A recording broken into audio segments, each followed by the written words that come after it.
Hey, Dale here from JeepSolid. Thanks for tuning in. I'm home alone right now. Wife took the kids out, so that gives me a little time in the shop, and I'm going to install my Bilstein shocks on my Jeep Wrangler. So stay tuned and we'll get to that. JeepSolid.com. So first I'm going to start out by installing the shocks on the rear of my Jeep Wrangler. This is part number BE56458.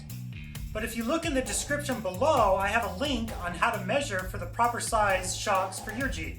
So check out that link below and let's get started on installing these. Start out by removing the mounting bolts on the old shocks. Got the bottom mounting bolt off. Now I'm going to remove the top. Nut comes off and the washer. Alright, now that we got the bolts off, we can slide the bottom out. The top you got to kind of work off here. Sometimes it helps to get a screwdriver back behind it and help pry it off. There it comes. There we go. Now we're going to take the new shock and just slide it on there.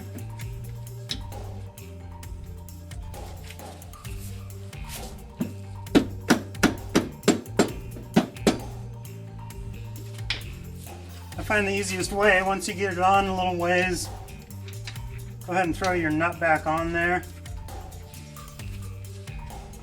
And just use that to tighten down to help push it the rest of the way on. And yes, I don't have my washer on there yet. I'm going to take this back off and put the washer back on. Now that I got that in place, I recommend taking a little bit of thread lock and putting it on here. Your suspension gets a lot of vibration, so I find that it really helps hold these nuts in place. Have just a little bit of thread lock on there. Got the washer, going to replace the nut. And we're going to torque this to 44 foot-pounds.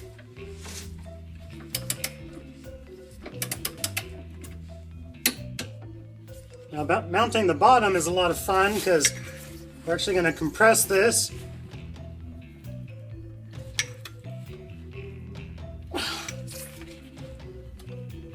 Which is not easy.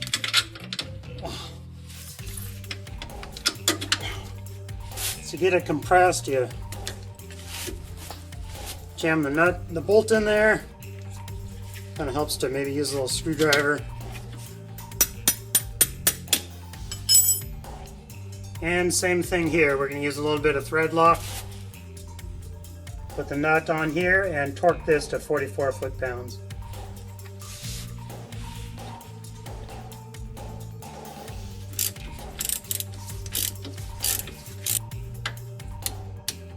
Alright, there we go. Rear shocks are done. Let's move on to the front.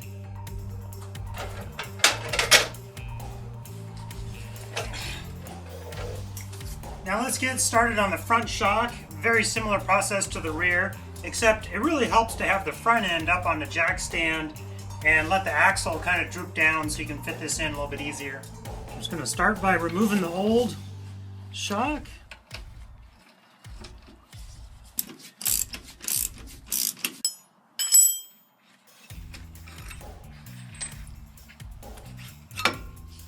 And the shock we're putting on the front here is also the Bilstein 5100, part number 24064-576. And keeping the strap around the shock while you're lining up the bottom makes it a little bit easier to get it into place.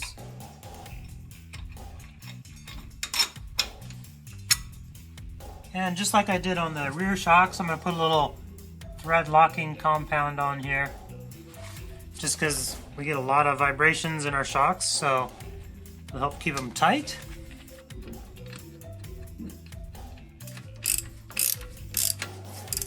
And we're going to torque this to 45 foot-pounds. Now this part's a little more tricky because we're going to cut this green strap, which is going to release the shock. We're going to have to compress it down, put putting out one of these washers on, one of these rubber grommets with that part facing up. And that goes underneath the mounting spot here. And then the same thing on the top. Get the hands out of the way. The same thing on the top. A piece is going to go up there, and the nut on the very top. Alright, we're just going to compress this down.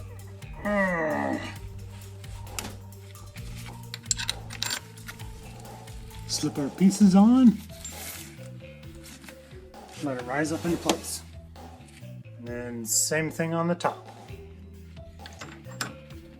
Now with these Bilstein shocks, it comes with a locking washer, or a locking nut. So you torque this to 19 foot-pounds and you're all set. And the same thing with taking it off. You have to stabilize the stem somehow to keep it from spinning as you tighten the nut here. So now we're just going to take it down off the jack stands and we're all done. So thanks for watching. I hope this helped you out. If so, please subscribe and thanks for your support. Have a good day.